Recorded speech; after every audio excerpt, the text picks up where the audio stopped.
ICC विश्व cricket league division 2 मा नेपाल टिमको अबको प्रत्येक खेल निकै नै महत्त्वपूर्ण साबित हुनेछन्। भर्खरै मात्र ओमानमा टी20 विश्वकप छनौट खेलेको नेपाल टिम टी20 खेलहरूमा समोच्चरण र सुपर 6 मा 100% जित निकालेको नेपाल टिमले एसियातर्फबाट विश्वकपमा छनौट हुनका साथसाथै तेस्रो पटक टी20 विश्वकपमा सहभागिता जनाइरहेको छ। नेपाल टिमको अबको लक्ष्य रहेको छ ओडिआई विश्वकपमा कसरी छनौट हुने, कति खेल जितेमा नेपाल टिम विश्वकप छनौटसम्म पुग्न सक्छ त्यो सम्बन्धी पनि सम्पूर्ण अपडेट रहनेछ। खेल समय लाइभको बारेमा सम्पूर्ण अपडेट भिडियो मन पर्न लाइक, च्यानललाई सब्स्क्राइब गर्नुभएको छैन भने सब्स्क्राइब, कमेन्ट बक्समा नेपाल टिमलाई शुभकामना पनि अवश्य प्रदान गर्नुहोला। विश्व क्रिकेट लिग डिभिजन 2 मा नेपाल टिमले 12 खेल मध्ये 5 खेलमा जित हासिल गर्दा 2 खेलमा बराबरी गरेको छ भने 5 खेलहरूमा पराजय नेपाल टिमले बेहोरिसकेको छ।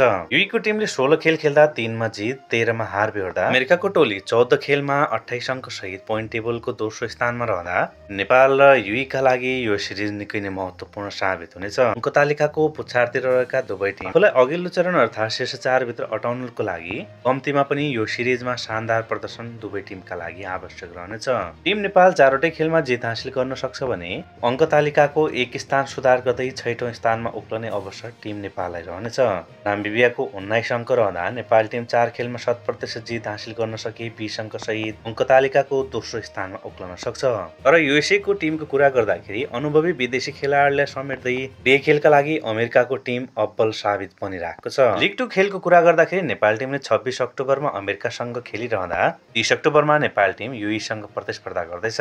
यसैगरी 1 नोभेम्बरमा अमेरिकासँग खेल्न लागेको नेपाल टिम 5 नोभेम्बरमा पुनः युईको सामना गर्नेछ। लगभग नेपाल टिमले अब 20 खेल खेल्न बाँकी रहँदा कम्तीमा पनि 13वटा खेलहरूमा जित निकाल्नु पर्ने आवश्यक रहनेछ। नेपाल टिमले ब्याटिङ, बलिङ, फिल्डिङ तीनवटै विधामा शानदार किसिमको प्रदर्शन गर्नुका साथै विपक्षी टिममाथि दबाव बनाउनको लागि अलराउन्डर किसिमको प्रदर्शन आवश्यक रहनेछ।